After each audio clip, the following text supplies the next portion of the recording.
Performance verification. For the performance verification, you will verify that the AC output power from the PV system is consistent with that predicted by the FI calculator on the FI1. The FI calculator will determine an estimate of system AC output power for a range of solar irradiance and outdoor ambient temperature conditions. Note that the data collected by the FI calculator is specific to each PV system. Verification of system performance must be performed after the PV system is installed and connected to the electricity grid. Measurements must be made with a minimum irradiance of 300 watts per meter squared in a plane parallel to the array, which will only occur on a sunny day at a time that provides a good solar angle on the array.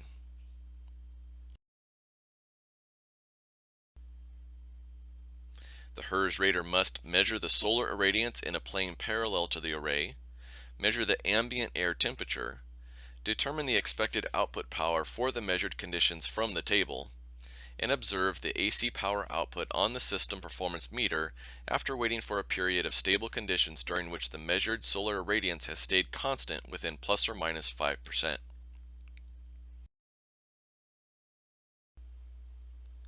Solar irradiance must be measured by using an irradiance meter. Use of inaccurate sensors can lead to false negatives. The irradiance meter must be positioned such that it is in full sun and is on a plane that is parallel to the PV modules. A digital level and compass may be used to properly position the irradiance meter.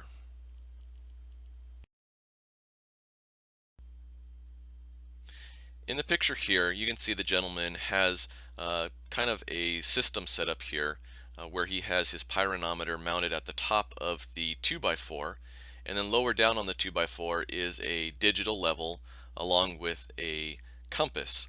He's using those to orient the pyranometer in the same plane and in the same orientation as the array that is on the roof. Here's another angle of that same setup, more clearly showing where the digital level and compass is placed.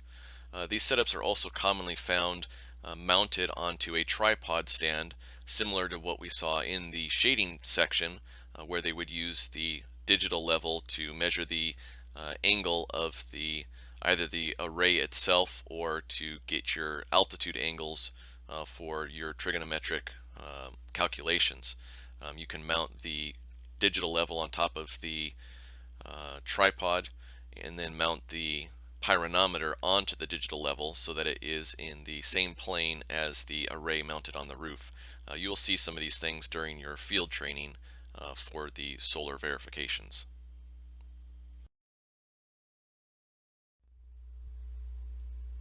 When recording your air temperature, you must use a digital thermometer that has an accuracy of plus or minus 2 degrees Celsius. And you want to take this temperature reading in the shade so that we get the ambient temperature, that's the air temperature in the shade. We don't want to be over the concrete driveway or any asphalt as that will raise the temperature. And we want to be as close as possible to the array. Again, having large areas of concrete or asphalt can raise the temperature in small areas, creating like microclimates. So we do want to be as close to that array as possible in the shade.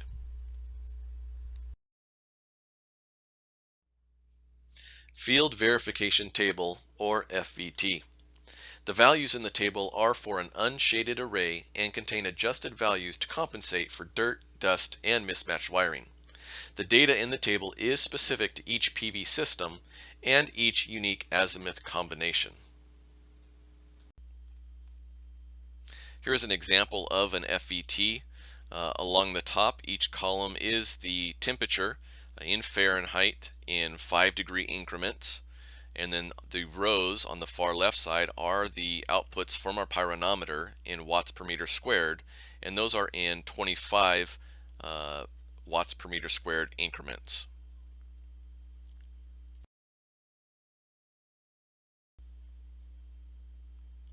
So for our example on how to find our expected AC output, our example here, we've got our outdoor ambient temperature of 83 degrees, and an actual solar irradiance, which is taken from the pyranometer, of 685 watts per meter squared. When using the chart, we need to round down the temperature and we need to round up the irradiance. This will give us our best case scenario for our expected output.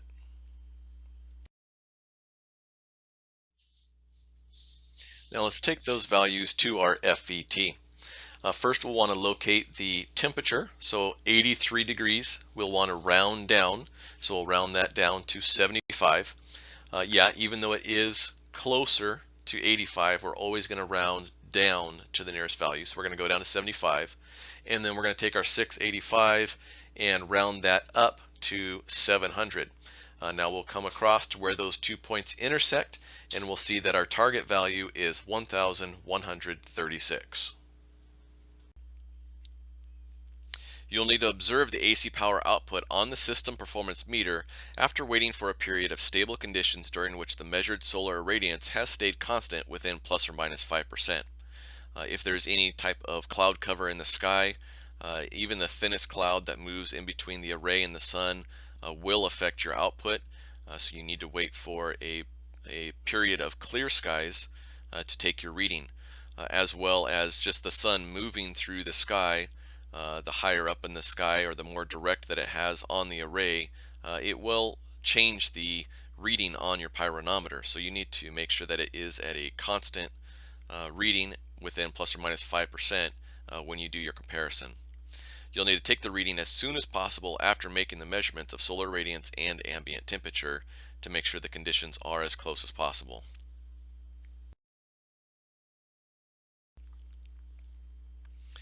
You need to note that the inverter may cycle between multiple readings, such as total kilowatt of hours of production, the output power. So you'll need to become familiar with those displays prior to performing your verification, so you know which one you need to look.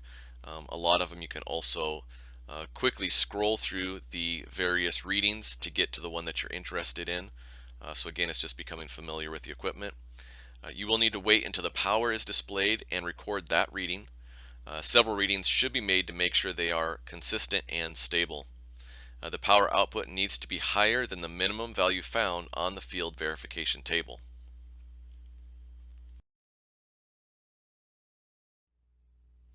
Multiple orientation systems. Multiple orientation arrays are those with parallel strings in different orientations or with a different azimuth and connected to the same inverter. When parallel strings in different orientations are connected to the same inverter, solar irradiance must be measured separately in a plane parallel to each orientation and marked on the NSHP FI3. The expected AC power output is determined separately for each condition and documented on a unique FVT for each string, and the sum of those values will be used for verification. So here we have a flowchart to kind of break down the process and make it maybe a little bit easier for you to see how this works through. So when we start, we're going to first determine, is the project a Tier 1 or Tier 2? Now again, this is only going to apply for 2008 and 2013 Title 24 projects. If it's 2016, you're going to skip this step and go straight to equipment verification. Now if it is a Tier 1 or Tier 2, you are going to need to complete the NSHP EE3 if it is applicable. Next, you'll want to go to the equipment verification. Does the equipment that was installed match the FI1?